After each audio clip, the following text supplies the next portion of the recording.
Hello, hello, hello, and welcome. Welcome to today's LinkedIn Lovin'. And today, hello, Sophie, lovely to see you. Today, we're actually exploring the power of words and actually how you can use them to actually get seen as the best to buy from.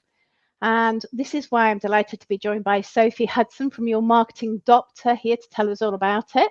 Hi, Sophie. Hello. So Sophie is going to be sharing with us a really simple storytelling framework what that does, it allows us to easily construct effective messages that allows us to sell both ourselves and our services. And Sophie is a chartered marketer, and she works with business owners to fully diagnose marketing problems and show them how to completely refresh their approach to LinkedIn. No, that's my job. To marketing, even. Well, you could do LinkedIn as well. I mean, that's the thing, isn't it? You could do that as well. It does that as well, without burning any more money. That's really even more important, isn't it? So just before we crack on and let Sophie explain all her wonderful expertise and how she can help us with the power of words, I just want to sort of say, if you're new to LinkedIn Lovings and wondering what the heck they are short, bite-sized LinkedIn learnings over lunch that are designed to shine a spotlight on the world's leading B2B social media platform, LinkedIn. So every month, I'm actually joined by a guest expert who shares their expertise on subjects that are designed to support your activity and your LinkedIn results. And I do like to make these as interactive as possible. So if you have any questions, and I know Sophie would be really keen to see them as well, if you have any questions, do please put them in the comments box, and we will get to answer those, and I will ask Sophie to give us her wonderful expertise on those. So do please get involved. So let's get started. Enough waffle from me, isn't it? Let's get started. And over to you, Sophie. Oh, thank you, Judy. Thank you very much for having me. I was so pleased when you invited me because I love these LinkedIn Lovins. I think they're fantastic, and just getting other experts to speak about different aspects that really help your LinkedIn and elevate yourself on LinkedIn. I think it's really great. So I'm really pleased to be here. Thank you very much. Thank you for delighted you accepted. Thank you. Thank you for the lovely introduction. Yes, so I'm Sophie Hudson, a chartered marketer, and I help small businesses stop burning money on marketing. That's what I do. But a big part of what I do is help them figure out their value proposition. Now, I don't often say value proposition because a lot of people will go, well, I don't really know what that means. What it's all about is finding the right words that explains what you do in a way that demonstrates your value to your customer. So that's kind of essentially what we're doing today, but I'm sort of simplifying the process down so that this really helps you when you're thinking about writing for LinkedIn. So today, hopefully, is going to send you away with lots of ideas and sort of help you go away and refresh things like your LinkedIn bio by using this framework and the little tips and tools that I can give you for that. And your headline. So the little line as well that appears underneath your name. I know a lot of people struggle with that, and some people just waffle on there, or they'll put something that's really generic, or just, that line is a chance to really grab people's attention. Yeah, it is. And I think it demonstrates as well, doesn't it? It is really hard writing about yourself. I mean, I help people write their LinkedIn profiles, and it's the hardest thing. I know this is a challenge that they have. And I find it hard myself to write about me. You need sometimes, so this for me is really exciting because the framework that you've got allows people to actually stand back, isn't it? Yeah. And stop thinking about them and help them write their profile. Yeah, because your LinkedIn isn't for you, really. It's for your customer or your client or, the audience that you're trying to attract, whoever, whether it's a recruiter, whether it's, headhunters, whether it's other businesses, if you're B2B, your LinkedIn profile's for them. It's not for you. Yes, it showcases what you do, but you're actually trying to draw them in by demonstrating what value you give to them by how you solve their problems, the problems that they have specifically. So this little storytelling hopefully is going to be really helpful for that. But let's first talk about how not to do it. So you have a slide to pop up if you wouldn't mind, Judy. So if we could take this right to the beginning. We ran through this before, didn't we? We left it at the end. Oh, rookie mistake. You see, it happens when Rookie mistake. it doesn't matter that you're not slick. It's fine. Yeah, this is the beauty of being live, isn't it? So, yeah, how not to be seen as the best to buy from. So I always like to give examples of how not to do it first. And this is quite cheeky because I'm a marketer. What I'm trying to do is hook you in by going, oh, yeah, I do that. I write these types of things. I've done this before. Ooh. And then it makes you kind of feel a little bit guilty.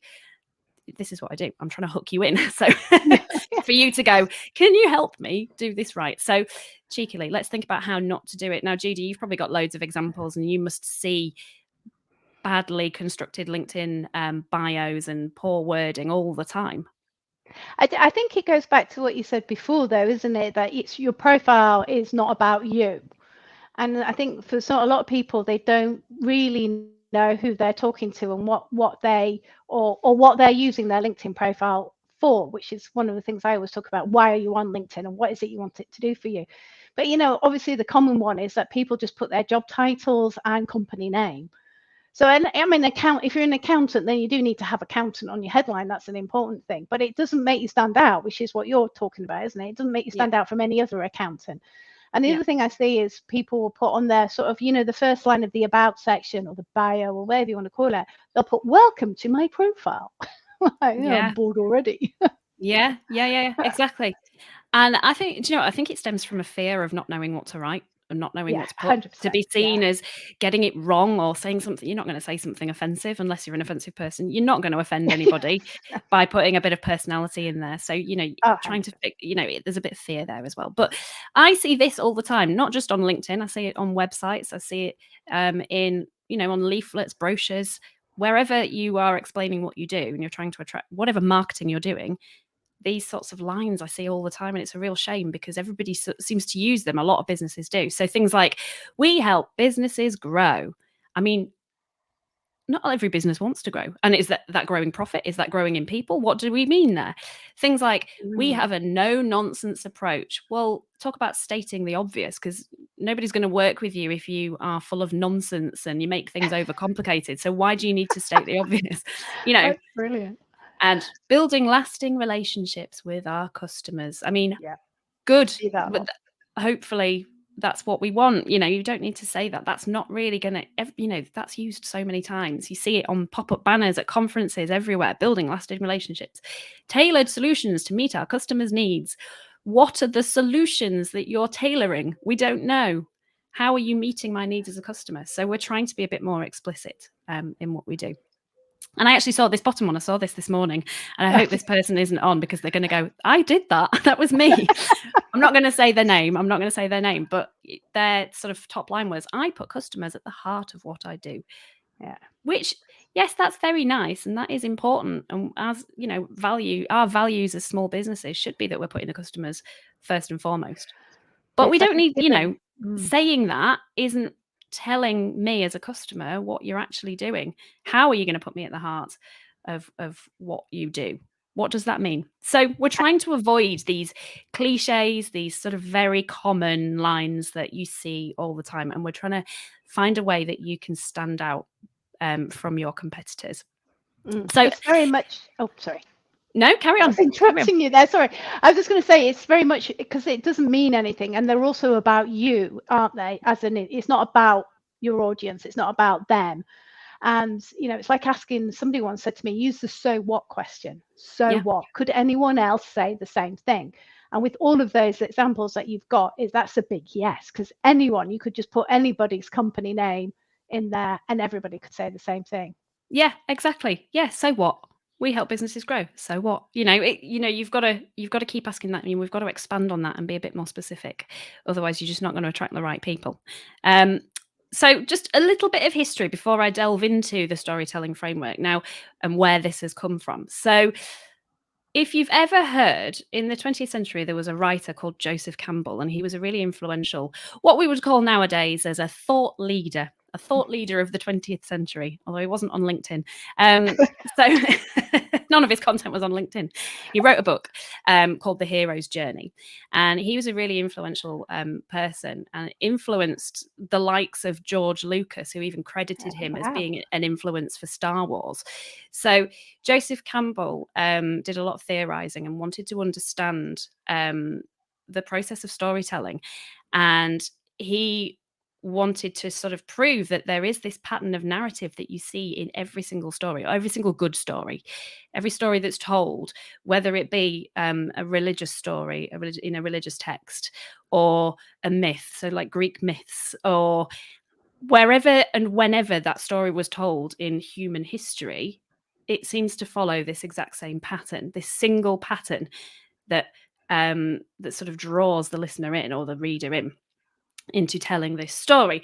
So this theory, this concept has kind of been used in marketing for many, many years, and in advertising. So you'll probably spot, I'll give an example, that old-fashioned advertising, and the old-fashioned, although you still see them on the telly, late night television, when you see these very long infomercials that are selling one product. And it's my favorite one, if ever you've seen it, is the amazing expandable garden hose. And there was this a few years ago, there was this advert, and for some reason I caught it on telly a few times, and it's like a 10-minute long infomercial. And it's still on YouTube. So go look up the amazing expandable hose. And the advert starts with a segment going through all the problems that you have with a garden hose, with a conventional garden hose. Are you sick and tired of lugging around a big garden hose that just gets knotted up and it's too heavy to carry? Are you annoyed at the fact that you have to do this? And it goes on like that. And it's like, so this storytelling process, what we'll go through in a second, has been used in advertising and marketing for a very long time. And it's based on this theory that Joseph Campbell sort of created. And that is this, and I've simplified it right down, that a story, so whether you watch a film or a book, you're reading a book, watching a TV series, it's following this pattern of narrative where you have a hero, a main character, who encounters a problem. And there's jeopardy there. If they don't solve that problem, something bad's going to happen. And thankfully, they will meet a guide who has a plan of action, calls them to action to avoid failure, that jeopardy, and achieve success, which is the happy ending. So I always use the example of Lord of the Rings. So spoiler alert, if you've never seen or read Lord of the Rings. So you have Frodo, who is the main character. He's the hero in the story. This is my synopsis of Lord of the Rings, which is terrible, right? So he has this ring. It's the source of all evil. I've never read the books, by the way. I've seen the films. He has this ring. It's the source of all evil, and he must destroy it. Otherwise, all of mankind will end and destroy, something like that. So Gandalf comes along and says, we need to get rid of it. We need to destroy the ring. We need to throw it in the big volcano. Here's the plan of action. Let's get these dudes together, the fellowship, and then destroy the ring, and happy ending. So there we go. So what I'm saying here is that the hero who has a problem is the customer. So in your case, as a small business or as a person who's writing for an audience on LinkedIn, you're placing your reader, your customer, as the hero in their story. And they have a problem. You are the guide. You are Gandalf. You are the guide who has a plan of action. You have these solutions that's going to solve their problems. So you call them to action. They have to take one simple step that's going to avoid that failure, going to avoid the jeopardy. If they don't take this action, something bad's going to happen, or their problem's going to get worse. And by doing that, they're going to have a happy ending. They're going to achieve success. So that's the simplified framework that I use with all my clients, and that is a really useful tool for you to use when you're thinking about writing and selling yourself or selling your businesses and your services. So I'll take you through some sort of short steps. There's 4 steps here, and then we can get rid of the slides, because I know I don't want to do sort of death by PowerPoint here. But 4 simple steps. Step 1, we're thinking about that process using the customer's problems against them. So we start off by thinking about who our customer is. And really simply, we don't have to go into detailed profiling here, but really simply think about who specifically is your customer that is buying your product or service. What problems do they have? So when they come to you, what do they ask you? What do they tell you that they have a problem? Or what is it that you can solve for them? So when we start writing, our opening line should always state the problems that our customers have. So I've put some examples here, and these are the types of examples that the types of lines that I use when I'm writing on LinkedIn or doing any form of marketing for myself. And I'll give you the cues so that you can kind of like swap out the marketing stuff for your own business. Things like, marketing is hard when you can't find the right words to say what you do. So that top line there, that first introduction, that opening of the story is the customer has a problem that they just don't know they don't know how to write to sell themselves. They can't find the right words to say what they do.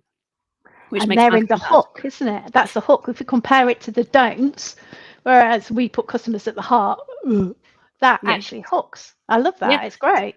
Absolutely, absolutely. And you know that little trick that I did at the beginning. So we've talked about how not to do it. That's a hook as well, because the problem there is being very boring by writing sort of very generic things. That's kind of the hook there. That's what we did at the beginning. So the opening of your introduction to your customers should be like this. So just a couple of other examples. Most small businesses struggle to get their message right, or it's frustrating when you feel like you're burning money on marketing, or half the problem with marketing is knowing what to say. So it's really simple language, and it's just purely that opening line is the problem that your customer has. So I've just sort of taken out the marketing examples and kind of given you some very simple cues here to start with that can just help you think about a few more as well. For example, if you work in recruitment, this is a very, very simple example. If you work in recruitment, recruitment is hard when you don't know where to post your jobs. Now, I've never recruited for somebody, I've never gone through the process of recruitment. So my first thought as somebody with that problem would be, I just don't know where to post my jobs. I don't know, where do we put them? Where do we just shove them on LinkedIn? What do we do? So recruitment's really hard when you don't know how to post your job. So there's a cue. Or most small businesses struggle with X, or it's frustrating when, and then you carry on that story. Or bookkeeping example, half the problem with bookkeeping is finding the time. I love that one. So just really simple cues there that can help you start to think about, okay, what's the problem and how are our customers feeling? It's frustrating when we can't find the words to explain what we do. So I love that. Yeah. So that's how. Sorry. Oh, no, I was going to say, I love that, because that's really, really sort of starting with your audience's challenges. And one of the things I say is always listen to what are your clients saying to you? What are their challenges and problems? And then use that in your profile. I say to, when you're writing your profile, I've got sort of 4 key questions to ask, which is probably very similar to what you've got here. And it's about, so you can focus your profile on them and what their challenges are. So I love that. I think that's brilliant. Yeah, absolutely. So then step 2, we're going to expand the jeopardy. So we're actually jumping ahead a little bit here, but when you've only got a very short word count, what you want to try and do is sort of give them the jeopardy straight away and say, look, you've got this problem. If you don't solve it, it's going to get worse. So my example, marketing is hard when you can't find the right words to say what you do. If you give off the wrong message, then you're probably missing out on sales. So there's the jeopardy. So for example, if you continue to struggle with this problem, things are going to get worse. So you're kind of like poking the bruise, aren't you? You just got to go, and do you know what? If you don't solve this, it's going to get worse. So work the pain. yeah, exactly. So step 3, then we think about that really simple call to action. What's the plan that we have? What step do they need to take to solve this problem? So here's my example. Marketing is hard when you can't find the right words to say what you do. If you give off the wrong message, then you're probably missing out on sales. But with my 3-part value proposition clinic. So here we go. Here is the kind of plan. And it doesn't have to be a complicated call to action. And you don't have to start thinking about, lead generation forms and download this brochure or da-da-da-da-da. It can be really simple by filling in this form, or by booking a demo. We'll show you our 3-step process, or as simple as pick up the phone. By calling us today, that's the first step you need to take. And this is the plan we're going to show you. And then finally, you want to finish the story for them and give them that happy ending. They're on the edge of their seat at this point, and they're going, what's going to happen? the jeopardy and the happy ending. So marketing is hard when you can't find the right words to say what you do. If you give off the wrong message, then you're probably missing out on sales. So there's the jeopardy. With my 3-part value proposition clinic, you'll learn how to stand out from competitors and be seen as the best to buy from. Simple. That's the happy ending. So what they get from that is they're going to learn how to do it right. So you're always kind of using this process, and you don't have to go, as you can see, you don't have to go, the hero has a problem, meets a guide who has a plan, who calls them to action. Although that's the framework, you can kind of simplify it down and play with it a little bit, like I've done. So put the jeopardy at the beginning, make them cling onto the edge of their seats. And the whole idea with this is you're wanting them to respond with conversation at the end of the day. This is really great as well when you're out face-to-face networking. As small businesses, we have to do that a lot. We've got to go out there and build relationships and meet people. And like I said before, if someone says to me, what do you do? And if I just responded with, I'm a marketing consultant, and they'll go, oh, very good, very good. How's business? You know, they don't know what else to say. They don't know how to respond to that because you're not giving them you're not prompting them to ask any more questions. Absolutely. So I love that. if someone says, what do you do? I try to go, well, you know how marketing's just really hard because sometimes you just can't find the right words to say what you do. So you make it conversational, and then they go, yeah, I have that problem. So, if you give off the wrong message, you're going to probably miss out on sales. Do you know what? I've thought that. And I really don't know how to solve this. How do I solve this? And then you go, well, I've got this 3-part value proposition clinic, and you'll learn how to stand out from competitors and be seen as the best to buy from. And then that usually starts a conversation, and they'll immediately go, do you know what? I've been having this problem. We sit down and we try and brainstorm all the time. Content's put out there. We just don't know what to do. We're afraid of saying the wrong thing. We just don't seem to be selling ourselves very well. We don't, what we write doesn't sound like our company and what we do. So it opens up that conversation. So there you go. Brilliant. It's conversation starters and I love that because you're exactly right. When you go networking, it's you and face to face, it's designed to start those conversations. And that text that you've got on screen there is perfect for the about section. And on the about section of your LinkedIn profile, you can only see so much text before somebody has to click on see more. So that's got to hook the people in. Yeah. And that example that you've given there, it does that exactly because we want LinkedIn to help us start conversations. That's the whole point. So I suppose that's the whole point of marketing, full stop, isn't it? To get a conversation going. So I think that's brilliant. I really do. That's a really, really good way to help people understand how best to approach their LinkedIn profile and how to write it so it doesn't sound the same as everybody else. Yeah. Exactly. Yeah, it's really simple. I think the key thing is keeping the language really simple. And I see on LinkedIn a lot people trying to be overcomplicated and over wordy.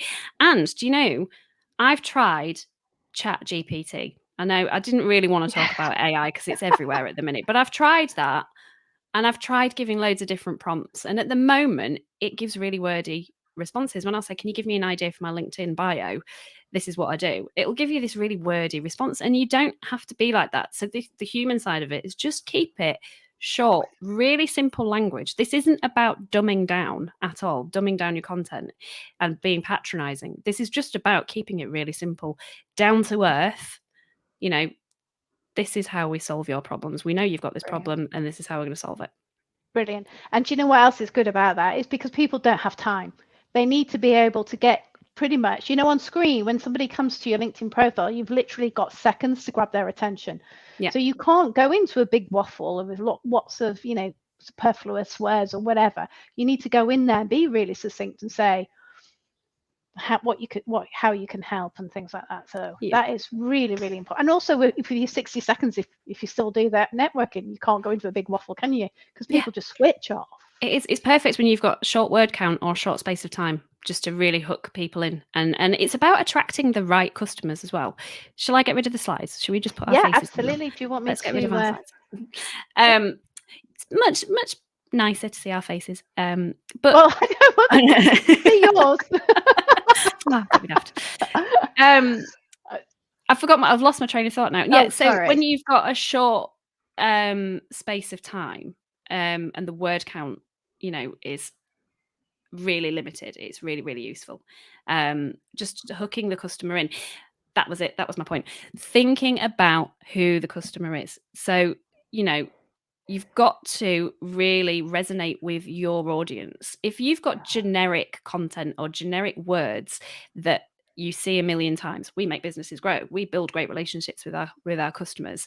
You're not really saying who your customer is. You're not really attracting the right people. You're not attracting your desired audience, the people that you really want to work with, the high value clients, the ones that will make you money, the ones that will pay the money. Because they've got the pain, they've got a need, haven't they? That's Yeah. the thing, you've got to find people who have that need. Yeah. So by going through this process of thinking about who the customer is and their problems, you're really honing in on those people, those exact people, and you can be really specific.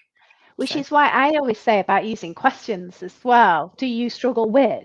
Is this a problem? Because if it's like a yes/no question, because if it's a no, then they're not an ideal client. If it's a yes, then they are. So it's almost like, I don't know if you'd agree with this or not, but kind of it kind of, they self-select themselves as well as it being a problem. Yeah, and that goes back to that's a really sort of traditional way of marketing. Remember the old TV adverts? So like I was giving that example of the amazing expandable hose. You remember old TV adverts and old radio adverts? Well, I'm far too young for that. It was absolutely. I wasn't suggesting, but you see them. You see these examples. You can go on YouTube and see all these examples of really old traditional advertising. It always starts with a question. It's like, do you have a problem with your garden hose getting tied up in knots? And it's kind of like an age-old thing. But again, it's that starting with the problem and stating it and being really explicit so that the people who have that problem prick up their ears and go, yes, that's me. I have that problem. Tell me more. Yes, yeah, I think that's really important, and it's about that. I suppose that's the hook, isn't it? The rapport, the empathy. It's you demonstrating that you understand your audience's challenges because you know what their pains and problems are. Yeah, and hey, I've got the solution as well. Exactly. So I love that framework. So could you just recap those steps for us again? So we've got the problem. Yeah. So step one is that you've got to think about, put yourself in your client's shoes and think about what they're saying to you about their problems and challenges. Yeah. So think about your customer and their problems. So like you said, Judy, think about the questions that clients, when they come to you, what do they ask? What problems do they have? What do they tell you? When you sit down with them and say, right, tell me what you need, what do they tell you? That's the first, that's where you can get this information from. So we're starting with the customer and their problems. They're the hero in their story and you are the guide. They come along and they meet you. You are Gandalf and you have a plan of action to help them destroy the ring. You have a plan of action to solve their problems. You call them to action. So you, like Gandalf said with Frodo, right, we need to chuck the ring in the volcano. I don't think he said that in those words. It was a very, to be honest, it was a very long-winded way of saying that, but that's basically what he said. 3 films of 8 hours? I don't know. That's what he was basically saying. That's what he was alluding to. Could have been boiled down to like half an hour, I think, Lord of the Rings. Okay, here's the plan. We're going to chuck the ring in the volcano. Okay, customer, client, you have this problem. This is what you can do to solve it. So you need to pick up the phone and speak to us. You need to join my program. You need to download this brochure or download this. And then from there, the next steps will be really obvious. Then expanding the jeopardy as well. So like I did, you can play around with that a little bit. Put that at the beginning, put that with the problem. If you don't solve that problem, then the jeopardy of what could happen, what's going to go wrong further down the line if you don't solve this problem now. If you don't buy from me, this is what's going to happen. And then end with that happy ending. Make it really obvious. By working with me, by buying my product or my service, you are going to have this happy ending. So those are the steps. So the hero has a problem, meets you, the guide. You call them to action to avoid jeopardy and achieve that happy ending. Wonderful. That's fantastic. And I think we were talking earlier before this, and what I love about this framework is that you mentioned as well, apart from, we've talked a lot about LinkedIn today and LinkedIn profiles, but also it could be used for posts, LinkedIn posts. It could be used for your website. We've talked about networking, and also you mentioned good for products as well. Yeah, absolutely. So with specific products, go through this process with every product that you sell, so that on each web page or whenever you're writing content about a specific product, you can do this process and you can hook the right customers in to buy that product or buy that service. Yeah. So it's really useful. I mean, I do a lot of work on websites because a website is kind of the central point of your digital world. It's your shop. What? Not LinkedIn? What do you mean? Sorry. Sorry. I forgot the audience. No, it's know your audience. And LinkedIn as well. They can work together nicely. But actually, LinkedIn, I've heard you say this before, that LinkedIn is kind of like a website. You know, it's your website, it's your shop window, and it's a lot more interactive, and it's a lot more familiar. But with, you know, this works for your website as well. So soon as a customer lands on your website, what's the first thing they want to see? They want to see that you can solve their problems. So that top headline on your landing page or your website homepage is, this is your problem and this is how we solve it. Click here and buy now, or whatever. So, and that's a real art. It's a real art because, like I said, when you've got the sort of very short word count, you don't want to be wordy. You don't want to bore them to death because they're only going to read that top line and then hit the button most of the time. Yes. They might do a little bit more research and scroll down the page a bit more just to see what you like and look at those trust signals. But that top line is really important. That's fantastic. And that is just brilliant, because can you believe that 30 minutes has gone already? That's incredible, isn't it? It flies. That's been absolutely fantastic. I hope everybody listening live or who has going to listen to the replay, if you've got any questions or thoughts or comments, please do get in touch with Sophie. Pop any questions in the comment box there over on our LinkedIn event page. And you know, you can find Sophie on LinkedIn and also on her website, which we'll share the links to. So please do connect with Sophie. And I hope everybody found that valuable. It'd be really good to hear what the one thing that you took away from here as being the most important thing that you are going to do on your LinkedIn, either post or profile, going forward.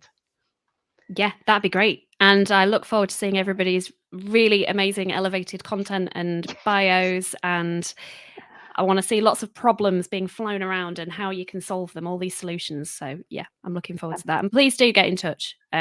Drop me a direct message on LinkedIn or go to my website. You can send a marketing distress call on my website. So if you just go to the contact page, it says send a marketing distress call, and I'll pick that up straight away. So yeah, thank you very much, Judy. It's been great. I can talk about this till the cows come home. This is kind of one of my favorite topics. More.